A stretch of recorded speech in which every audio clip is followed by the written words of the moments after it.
Olá, pessoal! Vamos iniciar o estudo do conceito de movimento. Conceito este muito importante na física.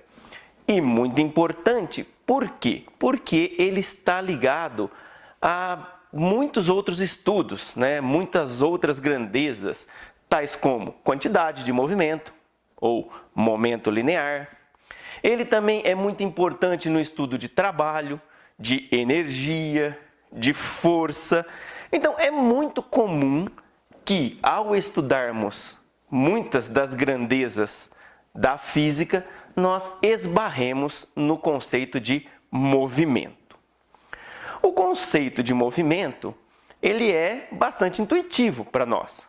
Se eu disser para você, fique parado, você vai entender que eu estou pedindo para que você não se mova. Então, automaticamente, se a gente estiver aqui nesta sala, você vai ficar parado no mesmo lugar com relação ao solo, Ou seja, não vamos mover com relação ao chão aqui da sala. Se a gente estiver num automóvel, eu estiver lá dirigindo e você estiver no banco do lado ouvindo música, feliz da vida, se balançando ali para um lado e para o outro, eu posso pedir para você pare, porque você está me atrapalhando dirigir. E você vai entender que eu estou solicitando que você não se mova, mas não se mova com relação ao banco, Com relação ao banco do veículo. Porque neste caso, se você quiser ficar parado com relação à terra, você pode sofrer um sério dano, Porque imagina, o carro em movimento, se você quiser ficar parado com relação à terra, você precisa descer do automóvel. E é bom então que nós primeiro paremos o movimento do automóvel com relação à terra. Beleza? Então, o movimento sempre se dá com relação a alguma coisa. Dentro de um avião, nós estamos sentados no banco e estamos parados com relação ao avião, mas estamos nos movendo com relação à terra. Legal? Com relação às nuvens, com relação a um pássaro que esteja lá fora. Então, a gente pode estar parado com relação a alguma coisa e se movendo com relação a outra. Por isso que nós temos que criar um sistema de referência. Beleza? Daniel, e onde eu vou colocar esse sistema de referência? Onde for mais conveniente para você. Legal? O sistema de referência é uma liberdade que o modelo da física te dá, ou seja, que a ciência da física te dá. Você pode fixar o seu sistema de eixos onde você quiser. Você pode fixar o seu ponto de referência onde você quiser. Fixar o ponto de referência é fixar o sistema de eixos, tá? Muito bem. Até eu lembrei de uma historinha, que uma vez eu fui pedir ajuda para um colega, eu era estudante, estava fazendo Física 1. E esse colega me disse, Daniel, o problema é seu. Eu estava exatamente pensando, onde eu coloco o sistema de referências? Onde eu devo colocar o sistema de referências? E ele me disse, o problema é seu.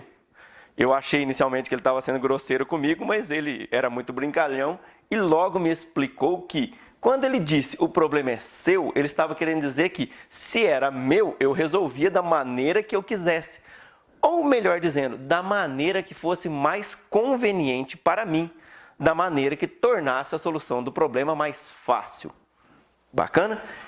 Então, gente, no modelo, até vou fazer um parênteses aqui, nos modelos da física, na ciência física, algumas coisas nós temos que respeitar, algumas leis nós não podemos fazer do jeito que nós quisermos. Algumas coisas têm que ser feitas do jeito que o modelo está sugerindo, para que dê certo de acordo com o modelo. Outras coisas são liberdades que nos são dadas para que nós utilizemos da melhor forma possível para resolver o nosso problema. Bacana? Então, vamos lá. Uma liberdade que nós temos é a fixação do ponto de referência, a fixação do sistema de coordenadas. Legal? E mais do que isso, nós podemos escolher as coordenadas mais convenientes. Podemos escolher coordenadas cartesianas, coordenadas esféricas, coordenadas polares e assim vai. Legal? Muito bem. Fixado o sistema de referência, né? Se eu disser para você, vamos estudar o móvel que está nesta posição. Você já entendeu, né? O sistema de referência está aqui parado com relação à lousa. Então, obviamente que este ponto, esta posição, ok? É o lugar onde este móvel que nós estamos estudando está neste momento. Beleza? Este momento que nós podemos chamar de momento T1. No momento T1, o móvel que nós estamos estudando está nessa posição, que nós vamos chamar como? Né? Como é que eu vou dizer onde é que é essa posição? Eu vou chamar de posição, dou o nome que eu quiser, né? Mas a posição é este vetor que sai da origem do sistema de coordenadas e vai até o ponto onde está o meu objeto de estudo. Então, a posição no instante T1 do meu objeto de estudo, eu vou chamar de R1. É o vetor posição. R1 é o vetor posição, ou muitas vezes também chamado apenas de posição. Legal? Muito bem. Se eu disser que transcorrido um tempo, este móvel que eu estou estudando, este corpo que eu estou estudando, veio até esta posição aqui, que eu vou chamar de R2,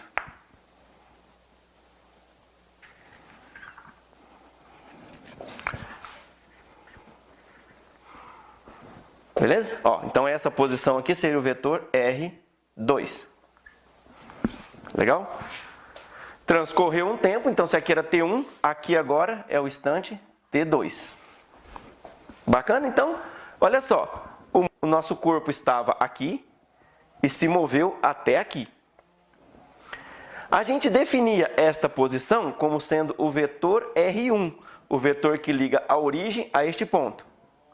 E agora, a posição final, eu vou chamar de R2, é o vetor que liga a origem a este ponto final. Ele estava aqui no instante T1, passou um tempo e agora é o instante T2, ele está aqui. Bacana? Muito bem. Então, houve um movimento. Houve um movimento por quê? Porque o corpo se deslocou. Ele saiu daqui e veio até aqui. Aqui, ó, ele fez isso aqui. Legal?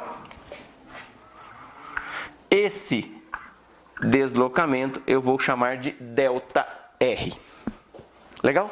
Delta, a letra que a gente já está acostumado a utilizar na física, na matemática, para variação. A gente usa para várias coisas. Então, ΔR é R2 menos R1. Legal? Muito bem. Então, encontrei este vetor que nós chamamos de vetor deslocamento. Ou seja, o vetor se deslocou, o móvel se deslocou do ponto determinado pela posição R1 até o ponto determinado pela posição R2. Esse foi o deslocamento dele. Analogamente, nós podemos também pensar na variação de tempo. Aqui nós temos a variação da posição, que nós chamamos de deslocamento. Podemos e devemos abordar também a variação de tempo, que nós chamaremos de intervalo de tempo. O intervalo de tempo, que eu vou chamar, né, de ΔT, né, delta variação de tempo. Se tem uma coisa que físico não tem, é muita imaginação, certo? Criatividade nossa não é muito grande. ΔR, R2 menos R1. Então, ΔT, T2 menos T1. Nós gostamos de repetir as coisas muitas vezes, porque aí vai entrando, né, na nossa cabeça e vai ficando cada vez mais fácil. ΔR, R2 menos R1, ou R final menos R inicial. ΔT, T2 menos T1, ou T final menos T inicial. Delta bananas, variação de bananas, banana final menos banana inicial, beleza? Banana 2 menos banana 1, qualquer grandeza que a gente usar com delta, a gente está trabalhando com final menos inicial. Então, também é muito comum nós escrevermos isso como TF menos TI. Neste caso, o F seria o 2, o I seria o 1. Bacana? Muito bem. De posse dos conceitos de deslocamento e intervalo de tempo, nós podemos conceber uma outra grandeza que será muito importante no estudo do movimento, e é ela a velocidade.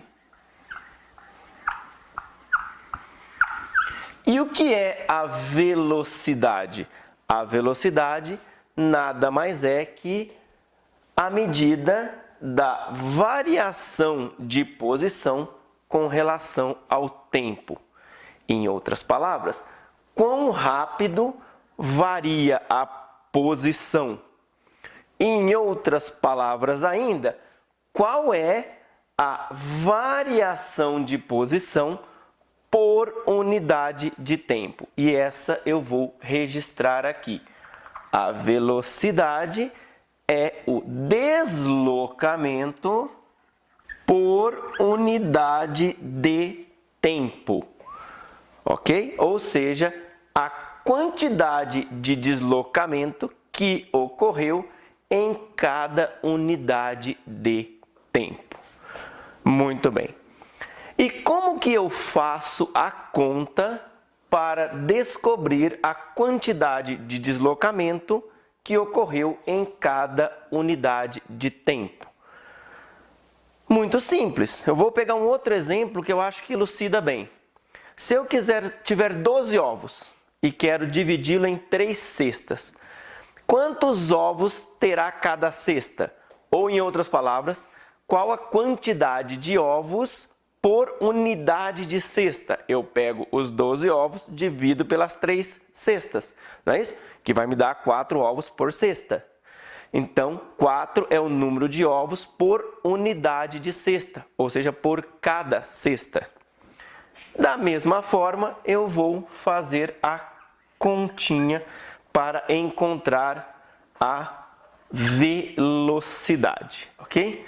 Velocidade será a quantidade de deslocamento, ΔR, dividido pela quantidade de variação de tempo, ou seja, pelo intervalo de tempo. Isso me dará a quantidade de deslocamento por unidade de tempo. Bom, esse é vetor, esse é escalar, então o resultado é um vetor. Velocidade é uma grandeza vetorial. Bacana? Muito bem.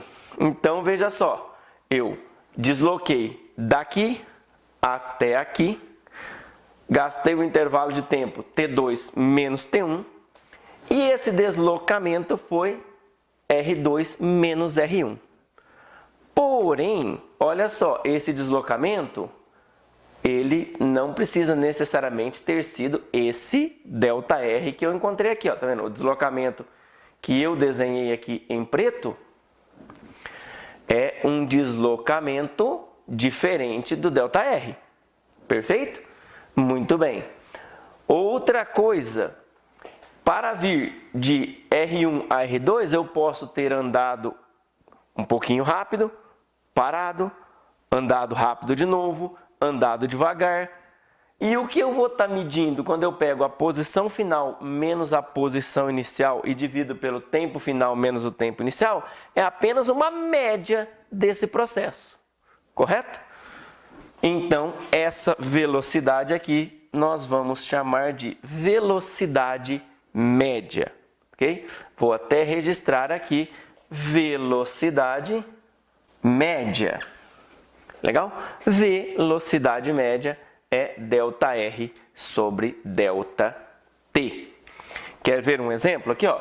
Se eu for medir a velocidade média entre a minha casa e o meu trabalho. Quando eu saí da minha casa, a minha velocidade era 0. dentro da garagem de casa, a velocidade era 0, eu estava parado. Quando eu cheguei lá no trabalho, na faculdade, a velocidade também era 0, porque eu cheguei lá, parei o carro, então a velocidade é 0. Se eu medir o intervalo de tempo e pegar a distância que eu andei, a velocidade média não é 0. E mais, eu saí daqui, acelerei um pouquinho, lá na pista eu andei mais rápido, porque a pista permitia eu andar um pouco mais rápido. Na curva eu diminui a velocidade, então em cada instante de tempo eu tinha no meu velocímetro um número para a velocidade. E mais, em cada instante de tempo eu estava numa direção e num sentido. Quando eu fiz uma curva, eu ia indo aqui, virei, além de eu poder ter alterado o módulo, né, eu também mudei a direção. Então eu mudei o vetor velocidade muitas vezes, a todo instante, para ser mais exato. E esta velocidade nesse instante, que nós vamos chamar de velocidade instantânea. Como eu meço ela? Ok? Como eu faço para encontrar esta velocidade instantânea? Muito bem, para responder esta pergunta, eu vou apagar a minha lousa toda, deixando apenas esse desenho, porque ele vai ser útil para a gente. Já volto. Velocidade instantânea. Para chegarmos à expressão da velocidade instantânea, vamos definir um pouco melhor esta curva preta, que brotou entre uma lousa e outra, mas que eu não defini ela muito bem. Eu até usei numa lousa passada, mas não chamei a atenção para ela, porque naquele momento não era tão importante. Essa curva eu vou chamar de R de t, ou seja, o vetor posição em função do tempo. O que ela quer expressar? Que ligando da origem até qualquer ponto desta curva, eu tenho a posição neste instante de tempo t. Legal? Muito bem. Isso nos leva a uma notação conveniente. Que notação seria esta? Vamos escrever o nosso R1 como sendo o R de T1. Legal? Muito bem. E o nosso R2 seria o R de T2. Lembrando que ΔT é T2 menos T1. Então, eu posso escrever o T2 como sendo ΔT mais T1. Vou pegar o T1, vou passar para o lado de cá do igual, somando. Então, ΔT2 vai ser T1 mais ΔT. Eu vou pegar esta igualdade e vou colocar aqui, de modo que o nosso R2 seja um R de... Onde está T2, eu vou escrever T1 mais ΔT. T1 mais ΔT. Legal? Muito bem. Até agora não criei nada, só escrevi numa notação conveniente. Bacana? Muito bem. Pessoal, preste atenção que ΔT, a variação de tempo, tem que ser sempre positiva. Por quê? Porque o tempo não pode andar para trás.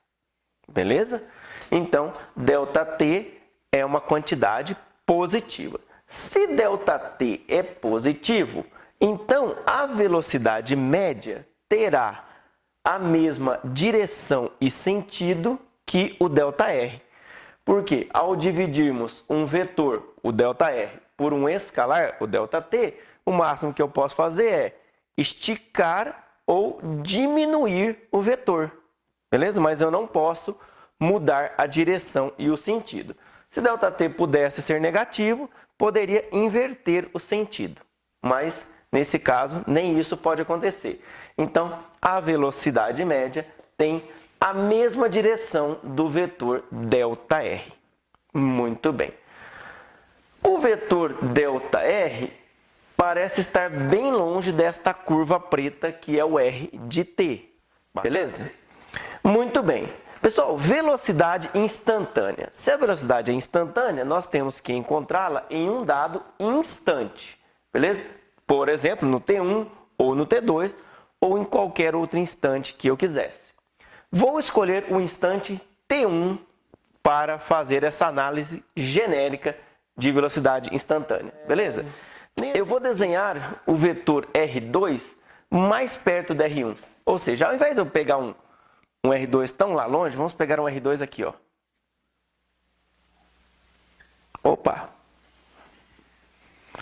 Beleza? Vamos supor que este fosse nosso R2. Beleza? O R2 está aqui se aproximando do R1. Olha só, o deslocamento que nós vamos ter aqui é esse deslocamento pequenininho aqui, ó. Certo? Esse verdinho aqui seria o ΔR, se o meu R2, ao invés de ser esse aqui, fosse esse bem pertinho. Tranquilo? Então, neste caso, essa velocidade média aqui seria praticamente em cima da curva preta. E se eu for aproximando o R2 do R1, o meu deslocamento ΔR será praticamente tangente à curva preta. Opa, tangente. Quem já tem uma habilidade boa aí com cálculo diferencial integral, talvez já tenha percebido onde nós vamos chegar. Mas vamos lá. Então, olha só, se eu pegar aqui ó, o R2 e for aproximando do R1, ou seja, se o meu deslocamento for bem pequenininho, eu posso dizer que a minha velocidade é praticamente instantânea. Beleza? Então, a minha velocidade instantânea, que eu vou chamar apenas de V, é dado por quê? V é o limite quando R2 tende a R1, beleza? Quando R2 tende a R1 da velocidade média. Tranquilo? Então, olha só, eu vou aqui aproximando, eu vou ter a minha velocidade. Se você conseguiu entender isso, o restante é matemática. Beleza? E vamos a ela. Onde está velocidade média, eu vou trocar por ΔR sobre ΔT. Então, a velocidade é o limite quando, ao invés de escrever R2 tendendo a R1, eu vou escrever T2 tendendo a T1. Beleza? Porque se o meu R2 está aqui, o meu T2 também seria esse aqui. Então, dizer que R2 tende a R1, mesma coisa dizer que T2 tende a T1. Dá na mesma, correto? Onde está velocidade média, eu vou escrever ΔR dividido por ΔT. Beleza? Muito bem. Vou repetir. Limite quando T2 tender a T1, olha só, se T2 tende a T1, é a mesma coisa que dizer que ΔT tende a zero. Quando ΔT tende a zero. Legal? E aqui, onde está ΔR, eu vou escrever R2 menos R1. Beleza? E ΔT eu vou deixar como ΔT mesmo, porque é mais conveniente para mim. Beleza? Muito bem. Melhorando ainda essa expressão aqui, eu vou escrever assim, ó. Onde está R2, eu vou escrever R de T2. Então, esse aqui é o limite, quando o ΔT tende a zero, de R de T2, menos o R de T1. Beleza? Dividido por ΔT. Pessoal, Como eu disse que eu ia calcular a velocidade no ponto T1, eu vou aqui mudar e vou escrever V de T1, beleza? E aqui também eu vou escrever V de T1, beleza? Muito bem. O que mais que eu vou fazer? Eu vou agora mudar essa aqui, Onde está R de T2, eu vou colocar R de T1 mais ΔT. Então, a minha velocidade no ponto T1 será dado pelo limite quando o ΔT tende a zero de R de T2, então eu vou escrever R de T1 mais ΔT, e o R de T1 vou deixar R de T1 mesmo, beleza? Menos R de T1, dividido por ΔT. Pessoal, o que é isso aqui, senão a definição de derivada, tá? Coloca aí no Google, se você não tiver um livro de cálculo diferencial integral em casa, você pode colocar no Google mesmo, né? Definição de derivada. Vai aparecer isso aqui. Se você tiver um livro, consulte o livro, também você vai encontrar essa definição de derivada. Legal? Então, a minha velocidade no ponto T1 é nada mais que a derivada de R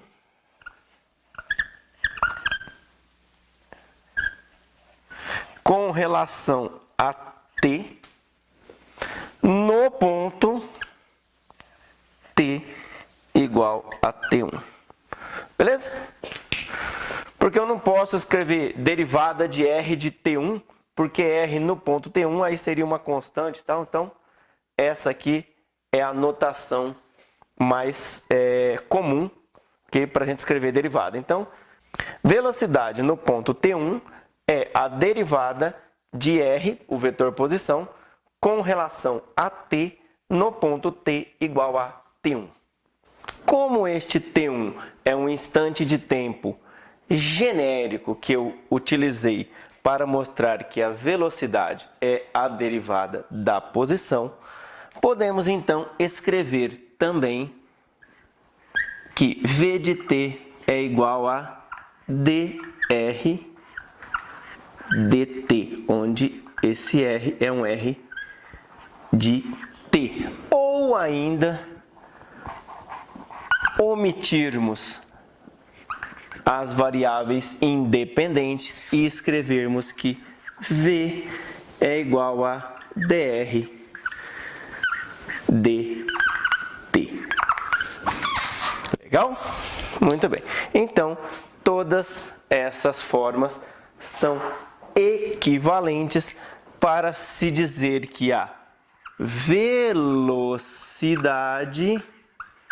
é a taxa de variação da posição com relação ao tempo. Beleza?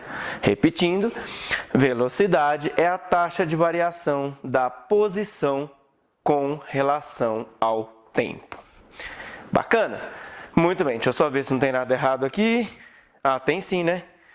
Olha só. Tá vendo aqui, pessoal? Aliás, faz tempo que tá errado, né?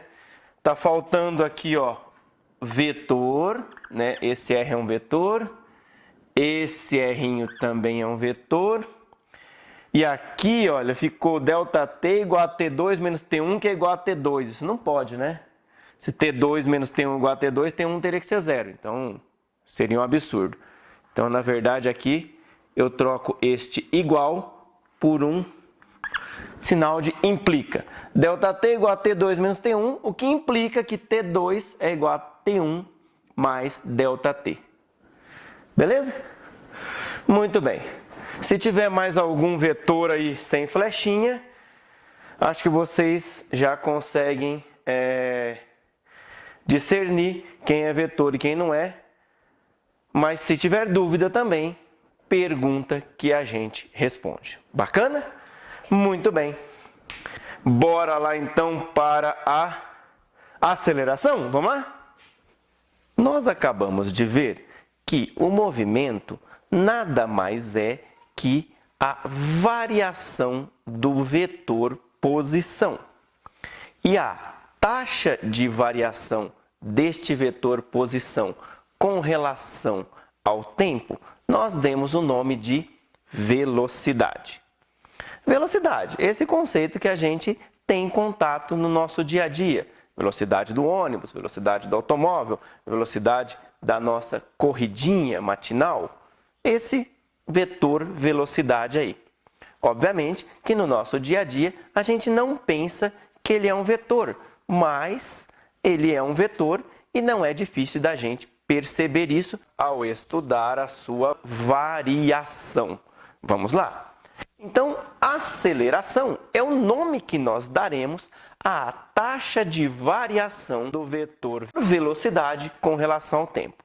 Normalmente a gente fala taxa de variação da velocidade com relação ao tempo, mas eu gostaria de chamar a atenção que essa velocidade é um vetor. E eu vou dar um exemplinho que mostra por que é importante levar em consideração que velocidade é um vetor. O exemplo que eu vou dar é de uma corrida de automóveis. Numa corrida de automóveis, duas coisas são muito importantes para que um dos pilotos vença a corrida.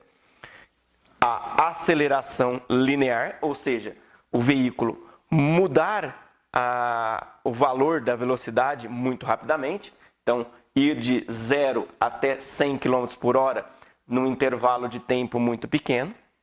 Ou então ir de 100 km por hora até 300 km por hora, no caso de um carro de Fórmula 1, em um intervalo muito pequeno, significa ter uma aceleração muito grande. Bacana?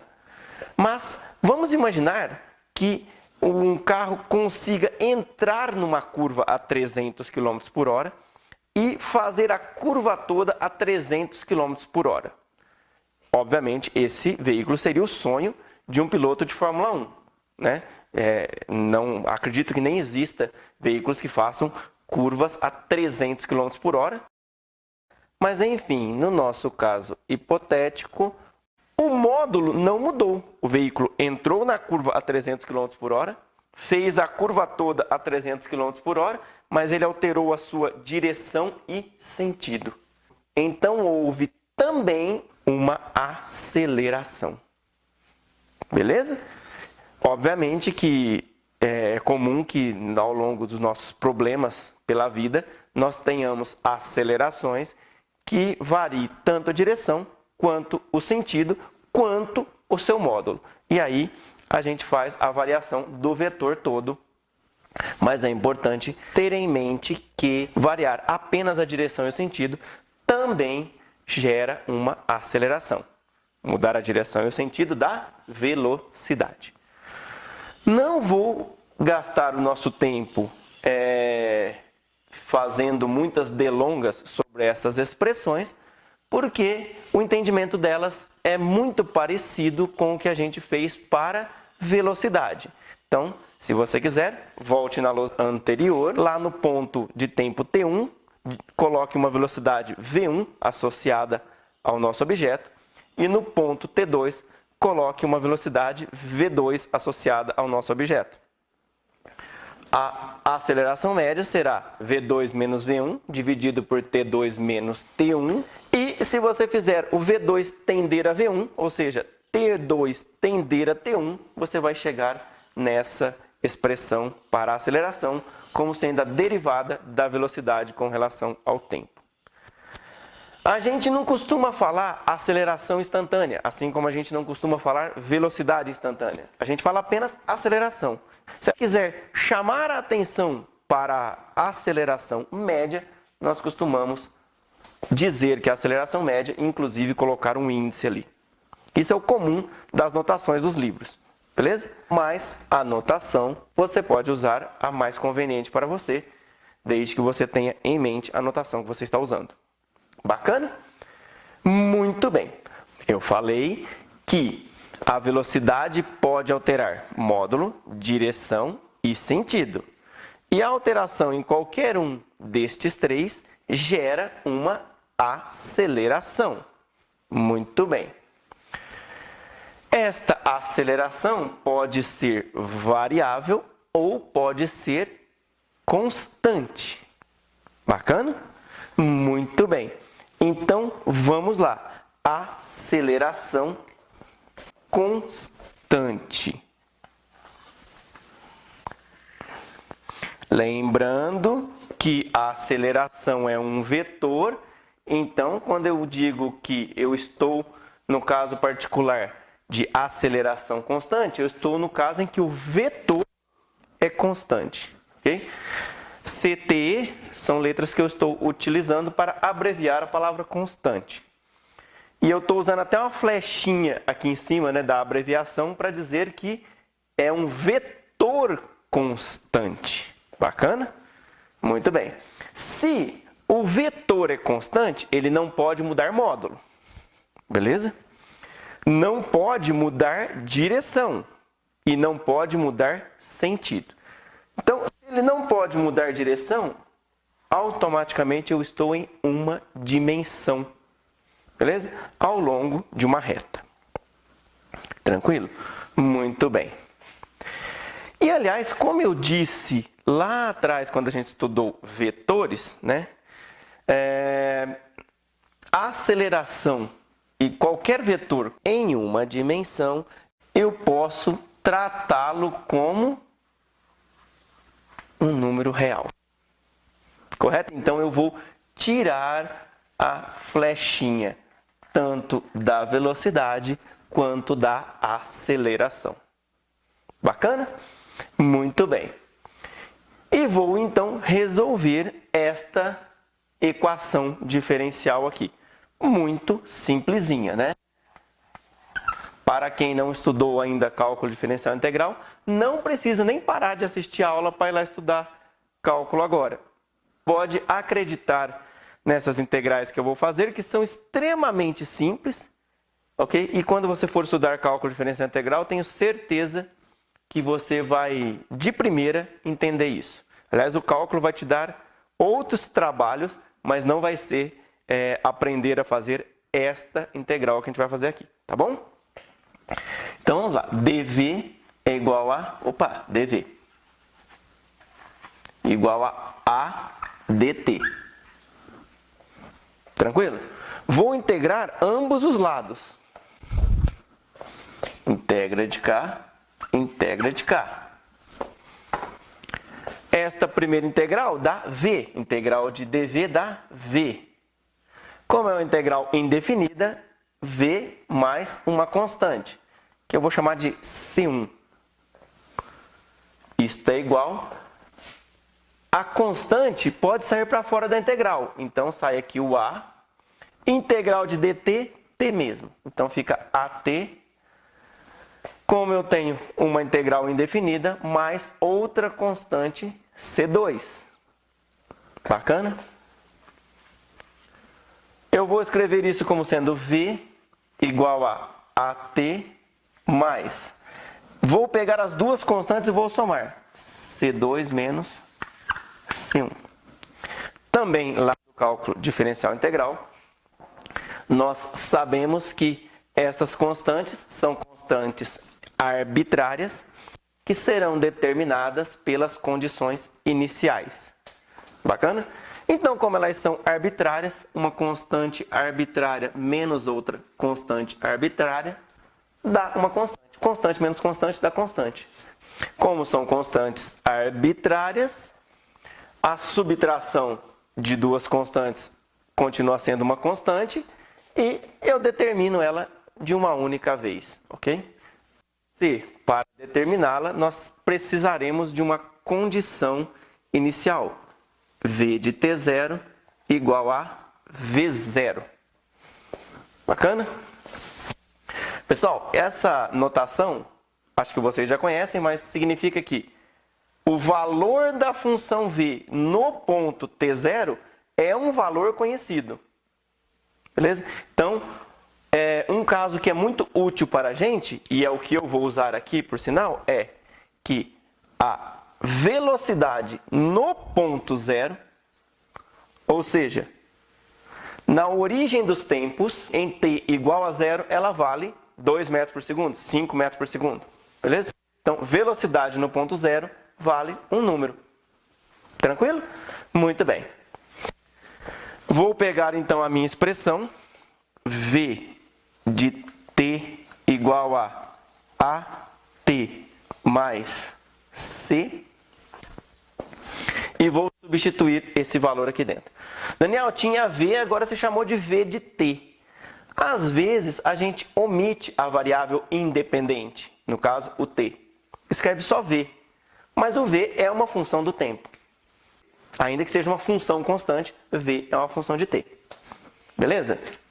Muito bem. Então, vamos lá. Substituindo a de cima na de baixo, nós teremos que v de zero é igual a vezes zero mais c. Correto? Quanto que vale v de zero? V de zero vale v0, um número que será dado pelo meu problema. A vezes zero dá zero. C é C mesmo. Então, V0 igual a C. Este resultado eu substituo aqui dentro. E vou ter o quê? Vou ter que V, que eu posso ou não colocar o T, é igual a T mais V0. Beleza? Muito bem. Para quem estudou o cálculo diferencial integral, esse aqui é o famoso PVI, né? Problema de valor inicial. Eu tenho uma equação diferencial e a sua condição inicial. Beleza? Muito bem. Eu vou apagar aqui esse lado para encontrarmos o vetor posição. Aguenta aí. E como eu disse, vamos agora integrar esta função velocidade para encontrarmos a posição. Partiremos então de dr dt igual a v. Bacana? Bom, se dr dt é v, significa que dr dt é igual a at mais v0. Pessoal, se você está entendendo a lógica, mesmo que você não tenha estudado cálculo diferencial integral ainda, você já deve ter notado que se eu vou fazer uma integral, eu precisarei de uma condição inicial para determinar a constante. Legal? Igual lá, ó. Eu não fiz aqui uma constante, passo para lá, chamo a subtração das constantes de uma única constante. Aqui eu vou fazer a mesma coisa. Então, o R no tempo zero, eu vou chamar de R0.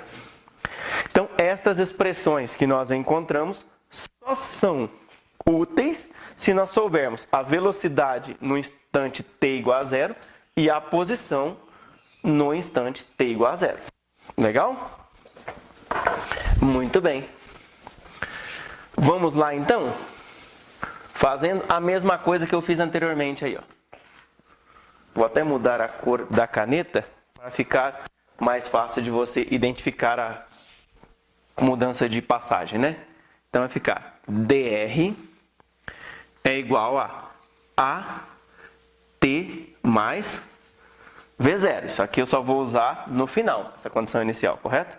Vou, de novo, integrar os dois lados. Integral dr, integral at mais v0. Beleza? Integral de dr, r. Integral de at, Opa, o A sai para fora da integral. Então dá A integral de t, t ao quadrado sobre 2. Integral de V0, V0t, porque V0 é uma constante. É um valor no ponto t igual a zero. Ou seja, quando eu iniciei o meu estudo do movimento, que eu liguei o cronômetro, eu tinha uma velocidade, 0 km por hora, 100 km por hora, não interessa. É essa velocidade e ela é constante. Então, se ela é constante, V0t. Bacana? Como eu disse, para quem ainda não viu o cálculo diferencial integral, essas são as integrais mais fáceis que existe. Então, não precisa se preocupar com isso. Se você quiser assumir isso como verdade e continuar, depois você estuda cálculo diferencial. Muito bem. Bom, agora eu faço o quê? Pego esta condição inicial. Então, R de 0, beleza? Eu posso representar assim, R de 0 é igual a vezes 0 ao quadrado sobre 2 mais V0 vezes 0. Opa, eu esqueci, né? De quem que eu esqueci? Da constante K. Constante de integração. Beleza? Se você, quando for estudar cálculo diferencial, esquecer desse K, está errado, vai fazer falta esse K.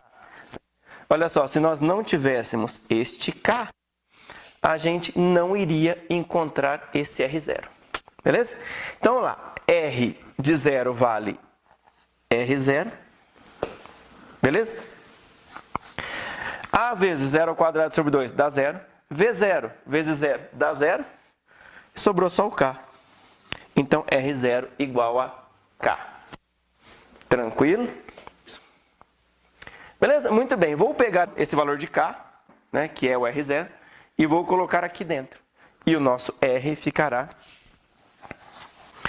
R0 mais V0t mais AT ao quadrado sobre 2. Esse será o nosso R, que a gente também pode representar por R de t, se nós quisermos. Bacana? Muito bem! Vamos fazer um resuminho disso? E está aí não somente um resumo, como também um exercicinho para você treinar as suas habilidades com continhas. Beleza? Vamos lá? Nós encontramos as equações 1 e 2 nas lousas passadas. Bacana?